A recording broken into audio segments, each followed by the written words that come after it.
Rachel went to her mother-in-law's room and asked her to pack her things. There was a car downstairs. They had to go urgently to some wonderful place for an elderly woman. Emma nodded with a smile, hiding her sadness and sorrow. The only question in her mind was where her daughter-in-law was going to take her. Emma thought of the worst possible scenario. The women had never got along. They were not enemies, but they were not friends either. Maybe the stereotype of what a mother-in-law's relationship with her daughter-in-law should be like was to blame. Rachel had never shared her secrets with Emma. They just talked dryly about the essentials and that was it. And now this sudden trip frightened Emma. The elderly woman lowered her head, sinking into unhappy thoughts. Of course, there was no suggestion that Rachel wanted to put her in a retirement home, but the woman thought about it all the time anyway. After her son Jacob had been in an accident, Emma sold her apartment to cure her son and moved in with him and Rachel. The apartment was spacious, with 4 bedrooms, and there was plenty of room for everyone. But 2 years ago, Jacob was gone. Emma's health had taken a turn for the worse, making her so weak she could barely move around the apartment. Rachel took care of her, but every day Emma waited for her daughter-in-law to ask her to leave. And then Emma wouldn't know where to go. She had no savings at all, since the woman had given all of her money left over from the sale of the apartment to her granddaughter's education. Breaking away from her troubled thoughts, Emma got to her feet, wiped away her tears and began to gather her few belongings. Emma took the essentials, didn't forget the memorabilia, and glancing at the picture of her son, she cried in tears as a result. Her son was handsome, and no one would have guessed that he would be gone before his mother. After all, nothing foretold trouble. He had been examined so many times, he had recovered from the accident, the doctors jokingly said he could be sent into space. But Jacob died at one point. A blood clot broke off and his heart stopped.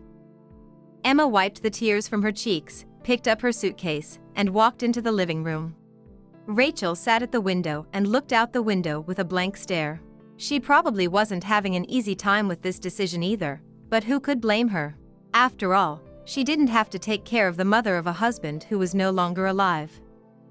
They went downstairs together, and Emma mentally said goodbye to the apartment and tried to pull herself together. As she got in the car, she wondered if Rachel had forgotten what day it was today. Today was supposed to be Jacob's birthday. Emma couldn't hold back again, and an unwelcome tear slid down her cheek. Rachel smiled sympathetically at her mother-in-law, and tried to reassure her that everything would be all right, just be patient. They drove further and further away from the house in the car, and Emma had different thoughts in her head. She dreamed of seeing her granddaughter in her wedding dress and giving her the family jewelry. She dreamed of finding friends in the home for the elderly, and that Rachel would visit her with her granddaughter. At that moment, Rachel turned to her and smiled, telling her that they had a 40-minute ride left. Emma nodded in response and stared out the window, then closed her eyes and immersed herself in memories of her personal life. The elderly woman never got involved in her dead son's life. It was bad enough that her mother-in-law had once interfered in her marriage, and Emma was left alone with a young son in her arms. Her husband avoided paying alimony, and soon found a new woman who was better than Emma, in his mother's opinion. So, Emma never meddled in her son's personal life, despite the fact that she and his wife never became friends. From her thoughts and the steady motion of the car, Emma dozed off and only woke up when Rachel patted her shoulder. Emma looked up at the mountainous area they were in, and she couldn't understand. What was this place they had come to? And Rachel decided to finally tell her about the surprise she had in store. On Jacob's birthday, Rachel decided to give a gift to Emma, the woman who had born and raised beloved Jacob, the brightest and only man in Rachel's life. Rachel pointed her finger at a small house in the mountains to which the road led. Years ago, she'd heard from Jacob that his mother had always dreamed of living in a cozy little house in the mountains, with a creek running beside it. So now Rachel thought, why not, and sold the apartment and bought this house.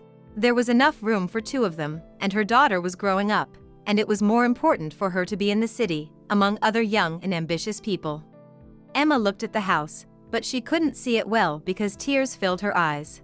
She would never have imagined that her daughter-in-law had prepared such a gift for her. How much she had dreamed of living in such a place. When her son was still a baby, she cradled him in her arms and told him that one day they would surely buy a house in the mountains with a river running beside it, and they would go out to it every day and listen to the water shaking. And now there was a house, but no son. Rachel and Emma hugged each other. It was at that moment that they both realized that they were each other's closest people. As they hugged, the two of them walked down the road to the house, thinking of Jacob watching and cheering them on from above.